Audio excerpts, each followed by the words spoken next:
Returning to a previous theme, this video casually explores 8 90s British kids cartoons. The term cartoon is being used to denote any form of animation, and the term 90s is being used to denote the 1990s.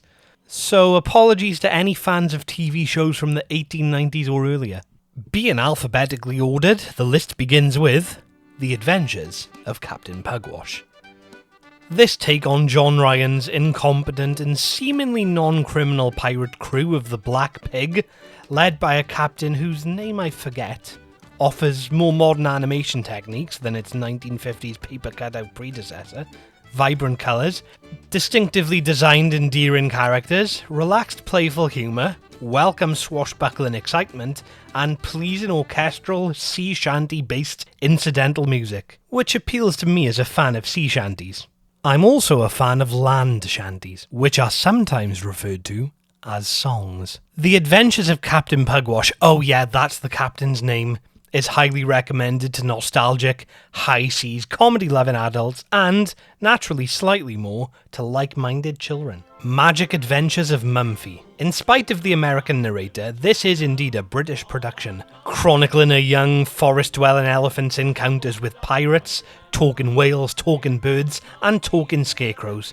Finally, a cartoon that accurately represents my life. The pleasingly expressive, competent artwork, infectious musical numbers, and sustained sense of adventurous whimsy mean this series, though faintly derivative, is recommended to whimsy-loving children of today, whimsy-loving nostalgic adults of today, particularly those fond of stories such as The Wizard of Oz or Alice in Wonderland. Also recommended to cartoon elephant children who wish to learn of their roots. Sooty's Amazing Adventures. This atypically animated outing for the typically live-action iconic glove puppet quartet of Sooty, Sweep, Sue and Scampy allows for energetic slapstick, amusing dialogue. Since though Sooty remains speechless, here Sweep and Scampy are heard speaking rather than squeaking, alongside whimsical creativity that's less feasible in the usual live-action format. This charming chapter is recommended naturally mostly to young children or former Sooty fans, the latter of which I definitely am. Sooty is potentially my favourite performer. And I watched many episodes of Sooty & Co. By which I mean I watched the one episode I owned on VHS many times.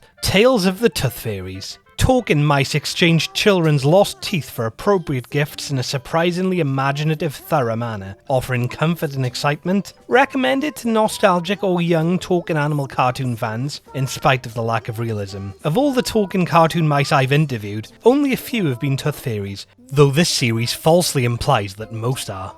The inherently child-friendly premise and relative lack of comedy means the demographic reach is slightly more limited specifically to young children, whereas some other listed shows, though aimed at children, hold more of a mass appeal. With the list's midpoint reached, an opportunity has arisen for me to mention that previous videos on 90s British kids cartoons are visible in the card above and description below for those interested. They're also visible to those uninterested. I'm not some sort of wizard who can make things invisible for certain people. I'm the sort of wizard who's still trying to master that spell. The list now continues with the Treacle People. A small community who mine for and use confectionery as currency become embroiled in a surprisingly engaging narrative, imbued with advanced humour, immaculately designed, vibrant stop-motion animation, and distinctive, enthusiastically voiced characters, resulting in a wide demographic range encompassing older animation fans and children alike, explaining the decision to create an audio sequel series in 2024. In spite of its greatness, this is not my favourite show to feature dolls or puppets. That accolade naturally goes to Luann Platter's classic, The Manger Babies. Victor and Hugo, bunglers in crime. The misadventures of two incompetent thieving brothers are documented in this series, rife with engagingly elaborate escapades, charming characters and rapid humour. A children's show centred around bumbling criminals who are typically cast as recurring villains in comparable shows is a refreshing novelty, and I fully understand why this was French novelist Victor Hugo's favourite cartoon.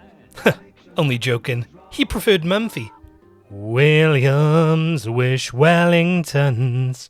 A boy named William experiences several adventures thanks to his magical wishing Wellingtons. Oh, now the title makes sense. With clear creativity, valid lessons and consistent energy, There's a certain nostalgic charm to this title, though it's only actively recommended to young children due to the simplicity. And finally, Weird Sisters.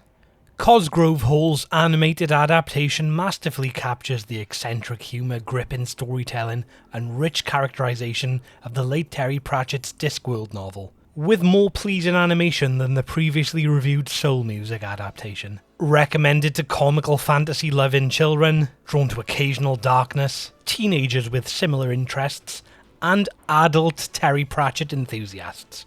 The list is now concluded. My favourite and most highly recommended 3 are Captain Pugwash, Weird Sisters and the Treacle People, with Mumphy as an honourable mention, and Victor and Hugo, and Sooty, and William's Wish Wellingtons, and Tales of the Tooth Fairies. But primarily Pugwash, Weird Sisters, and the Treacle People.